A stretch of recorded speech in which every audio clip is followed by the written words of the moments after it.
이후에 아람 왕 베나닷이 그의 온 군대를 모아 올라와서 사마리아를 에워싸니 아람 사람이 사마리아를 에워싸므로 성중이 크게 줄여서 나귀머리 하나에 은 80세겔이요 비둘기똥 4분의 1 값에 은 5세겔이라 하니 이스라엘 왕이 성 위로 지나갈 때에 한 여인이 외쳐 이르되 나의 주 왕이여 도우소서.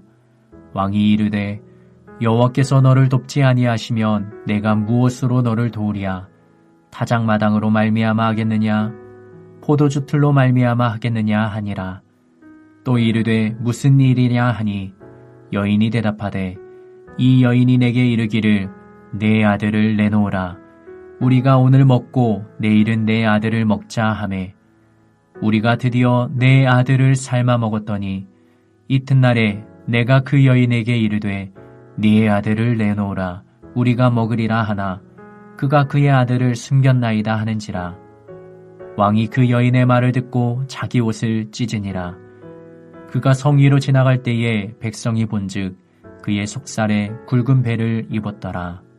왕이 이르되 사밧의 아들 엘리사의 머리가 오늘 그 몸에 붙어 있으면 하나님이 내게 벌 위에 벌을 내리실지로다 하니라. 그때 엘리사가 그의 집에 앉아 있고 장로들이 그와 함께 앉아 있는데 왕이 자기 처소에서 사람을 보냈더니 그 사자가 이르기 전에 엘리사가 장로들에게 이르되 너희는 이 살인한 자의 아들이 내 머리를 베려고 사람을 보내는 것을 보느냐. 너희는 보다가 사자가 오거든 문을 닫고 문 안에 들이지 말라.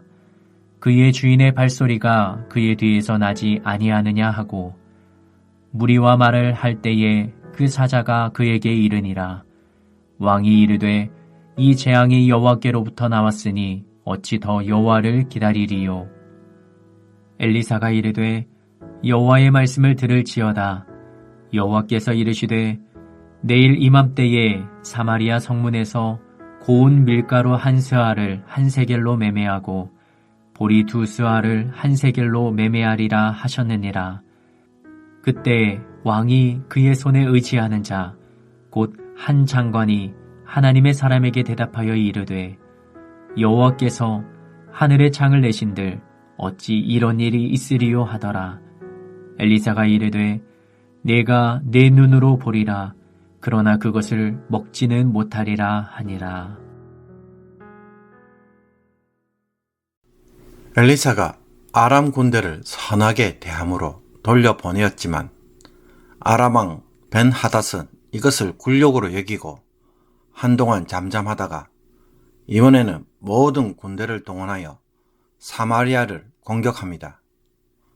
번번이 엘리사 선지자 때문에 실패를 하자 잠시 평화의 기간을 가지면서 정군을 다 동원하여 북왕국 수도 사마리아 성을 이제는 포위한 것입니다. 성을 둘러싸서 포위하는 방법은 외부와 전혀 연락을 못하게 할 뿐만 아니라 음식이나 여러 물자들이 오고 가는 것을 완전히 차단하므로 왕과 백성을 불안하게 만들고 큰 사상자나 무기의 낭비를 최소화하는 공격 방식입니다. 이처럼 아람군이 오랫동안 사마리아 성을 포위하자 성 안에는 큰 기근이 들 수밖에 없었습니다. 성 안에 있던 모든 음식과 물자들이 이제 완전히 바닥이 난 것입니다. 이때 성 안의 물가를 보면 나귀머리 하나에 은 80세겔, 비둘기똥 4분의 1 값에 은 5세겔이었다고 말합니다. 나귀머리는 부정한 짐승으로 먹을 수 없는 것임에도 불구하고 먹을 것이 없어 이것마저도 엄청나게 귀한 것이 되었습니다.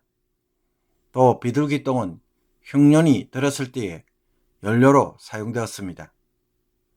신약시대의 은 한 세겔은 일반 노동자의 살치 임금이었습니다. 그러므로 나귀머리의 값은 노동자의 321치, 거의 1년에 해당하는 금액이고 비둘기똥 4분의 1 값 역시 약 300g으로서 노동자의 21치 금액이었습니다. 그뿐만 아니라 한 여인의 하소연은 성 안의 백성들이 어떤 고통을 겪는지 생생하게 보여줍니다. 왕이 성벽 위를 지나가자 한 여인이 나의 주 왕이여 도우소서라고 하면서 도움을 호소합니다. 이 말에 왕은 이 여인의 사정을 듣기도 전에 여호와께서 너를 돕지 아니하시면 내가 무엇으로 너를 도우랴? 타작마당으로 말미암아 하겠느냐? 포도주 털로 말미암아 하겠느냐? 라고 대답합니다. 곡식과 포도주와 기름은 하나님이 주시는 복의 상징입니다. 그런데 이것들이 다 끊겼다는 것은 하나님이 이스라엘을 돕지 아니하심으로 주어진 벌이며 왕의 식량 창고도 다 비어 있으니 너를 도와줄 것이 아무것도 없다는 뜻입니다. 왕의 이 말 속에는 하나님에 대한 원망이 가득 배겨 있고 현재의 위기에 대하여 자신은 그 어떤 책임을 지거나 대책도 없음을 드러냅니다. 이 대답 후에 왕은 여인의 문제가 무엇인지 묻습니다. 여인은 자신과 다른 여인이 굶어 죽게 되자 자식들을 차례로 삶아 먹기로 약속하고 이에 자기 아들을 먼저 삶아 먹었다는 것입니다. 그러나 다음날 다른 여인의 아들을 먹자고 하니까 그 여인이 자신의 아들을 내놓지 않고 숨겼다는 것입니다. 굶주림에 정의와 공의가 사라지고 어머니가 자식을 잡아먹는 반인륜적 일들이 일어난 것입니다. 이 여인의 말에 왕은 괴로워하면서 자기 옷을 찢습니다. 이때 찢긴 옷 사이로 왕의 몸에 둘린 굵은 배가 백성들의 눈에 보였습니다. 베옷을 입는다는 것은 심판이나 고난 앞에서 자신을 겸비하게 하고 회개하는 것을 뜻합니다. 그러나 왕은 굵은 베옷을 입었음에도 불구하고 어떤 말을 합니까? 사밧의 아들 엘리사의 머리가 오늘 그 몸에 붙어 있으면 하나님이 내게 벌 위에 벌을 내리실지로다 라고 말합니다. 현재 일어난 이 모든 위기의 책임이 엘리사에게 있다는 것입니다. 그는 엘리사를 당장 잡아 죽이지 않으면 하나님의 벌을 받겠다고 하면서 맹세합니다. 왕은 자신이 직면한 현실에 대하여 그토록 괴로워하면서도 자신의 죄는 전혀 돌아보지 않고 전적으로 남의 탓을 합니다. 자신은 왕이면서도 이 상황에서 무엇을 하고 있습니까? 아무것도 해주지 못하고 아무것도 해주지 못하는 무책임하고 무능력하며 무기력한 왕의 모습만 보여주고 있습니다. 그러면서도 이스라엘의 왕은 이런 위기에서 하나님을 찾습니까? 전혀 찾지 않습니다. 왕의 이런 발언으로 엘리사는 죽음의 위기를 맞이합니다. 엘리사는 왕이 사람을 보내어 자기를 잡으러 오는 것을 미리 알고는 자신의 집에 함께 있던 장로들에게 문을 열어주지 말도록 명령합니다. 또 왕이 그들 뒤에 뒤따라오고 있다는 것도 알려줍니다. 왕의 사자들이 도착하고 뒤이어 왕이 도착했을 때 여호람 왕은 이 재앙이 여호와께로부터 나왔으니 어찌 더 여호와를 기다리요 라고 말합니다. 하나님이 이 재앙들을 내렸는데 이제 자신이 하나님부터 무엇을 또 더 기다려야 하느냐라는 것입니다. 이 재앙 앞에서 자신이 할 수 있는 것은 아무것도 없다는 무능함을 고백하는 표현입니다.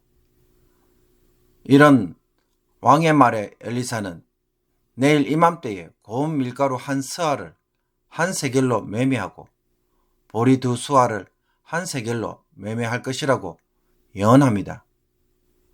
성인이 일주일 먹을 양인 고운 밀가루 한 스아는 한 세겔에 보리 두 스아도 한 세겔이라는 것은 하나님이 아람군을 물러나게 하시고 다시 성 안에 평화를 찾게 될 것이라는 것입니다.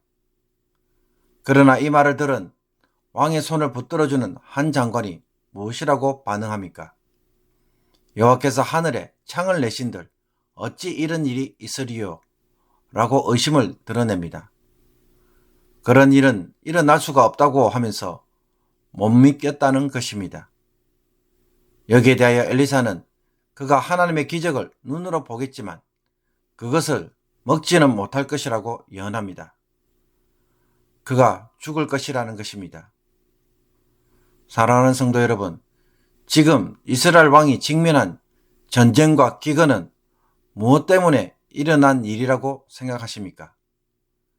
신명기 28장에서 하나님은 이스라엘이 하나님의 말씀에 불순종하면 내가 적군에게 에워싸이고 맹렬한 공격을 받아 곤란을 당하므로 내 하나님 여호와께서 내게 주신 자녀 곧 내 몸의 소생의 살을 먹을 것이라 라고 미리 말씀하신 적이 있습니다. 하나님은 엘리야와 엘리사를 통해 계속 경고하고 그 권능을 보여주셨는데도 북왕국 이스라엘과 왕은 하나님을 멸시하고 말씀을 무시함으로써 결국 이 언약의 경고가 실현된 것입니다. 하나님이 능력이 없어서 찾아온 비극이 아닌 것입니다. 그러므로 하나님이 우리의 삶을 내버려 두시면 한순간에 무슨 일이 일어납니까? 사마리아의 성에 식량이 바닥나서 엄청난 고물가에 자기 자식까지 잡아먹는 비극적인 상황들이 얼마든지 펼쳐질 수 있다는 것입니다. 우리가 보기에 내가 지금 누리는 평안과 복은 마치 내 수고와 힘으로 유지되는 것처럼 보이지만 지금이라도 하나님이 그 손을 빼시면 어떻게 됩니까? 모든 것이 다 무너질 수 있다는 것을 보여줍니다. 우리가 집을 아무리 멋있게 지어도 지진이 나면 1, 2분 안에 모든 집과 빌딩이 한순간에 무너집니다. 예수님도 누가복음 12장에서 이와 같은 경고를 하신 적이 있습니다. 한 부자가 그 밭에 소출이 풍성하자 이 부자는 곡간을 새로 크게 짓고 모든 곡식과 물건을 거기에 쌓아두고는 속으로 영혼아 여러 해 쓸 물건을 많이 쌓아두었으니 평안히 쉬고 먹고 마시고 즐거워하자라고 계획하였다는 것입니다. 그때 이 부자에게 하나님이 무슨 말씀을 하십니까? 어리석은 자여 오늘 밤에 내 영혼을 도로 찾으리니 그러면 내 준비한 것이 누구의 것이 되겠느냐? 여러분, 지진으로 집이 무너지는 것은 1, 2분이면 충분합니다. 그러면 오늘 우리가 어떻게 살아야 하겠습니까? 하나님이 없으면 나도 나의 삶도 없다는 것을 항상 기억하며 살아가기를 원합니다. 내가 이루어 놓은 일들과 재산과 직업들은 결코 반석이 되지 못합니다.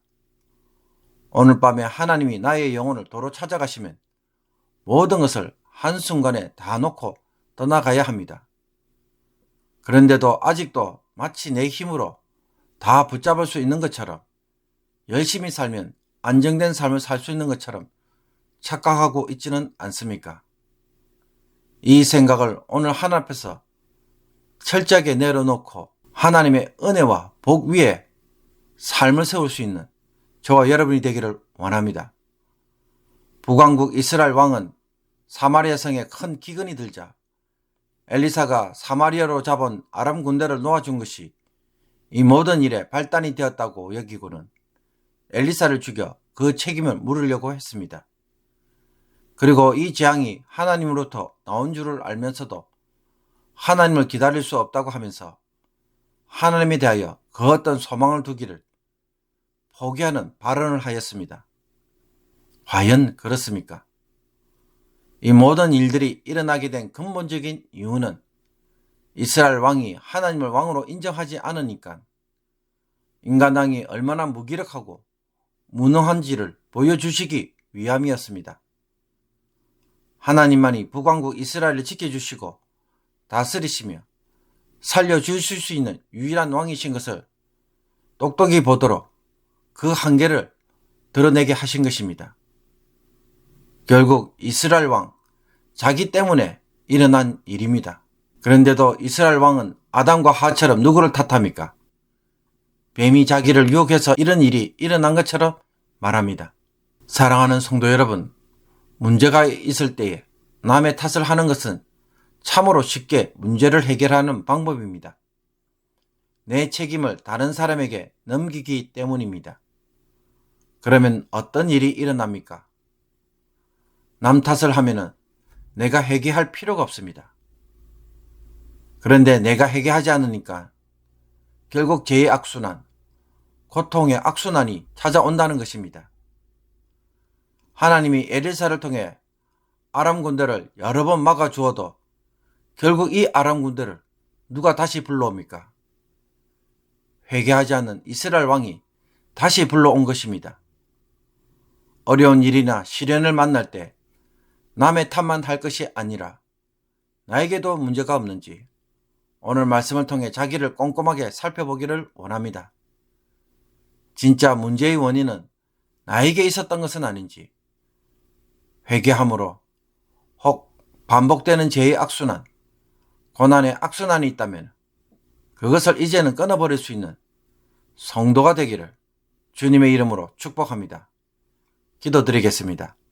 하나님 아버지, 인생의 절망과 밑바닥에 내려가서야 비로소 자기가 누구인지를 깨닫고 하나님이 삶의 주인이 되시는 것을 보는 자가 되지 않게 하여 주옵소서. 매일 말씀으로 우리의 마음을 훈계하여 주시고 마음이 강팍하지 않도록 하여 주셔서 하나님과 동행하였던 에녹처럼 살게 하시고 요새처럼 하나님이 함께 하시는 사람이 되게 하여 주옵소서. 이것을 우리의 삶의 목표로 삼고 여기서 행복을 누리는 자들이 되게 하여 주시옵소서. 이제는 하나님 위에 우리의 인생을 세움으로 천국을 유업으로 받게 하시며 내 재성과 욕심의 세움으로 내가 이루어놓은 모든 것을 자기 스스로 하루아침에 무너뜨리는 어리석은 자가 되지 않게 하여 주시옵소서. 아직도 우리 안에 다듬어지지 않는 이런 아담적 죄성을 오늘도 다스려 주셔서 하나님의 뜻에 꺾어 순종하는 귀한 주의 백성들이 되게 하여 주시옵소서. 예수 그리스도의 이름으로 기도하옵나이다. 아멘.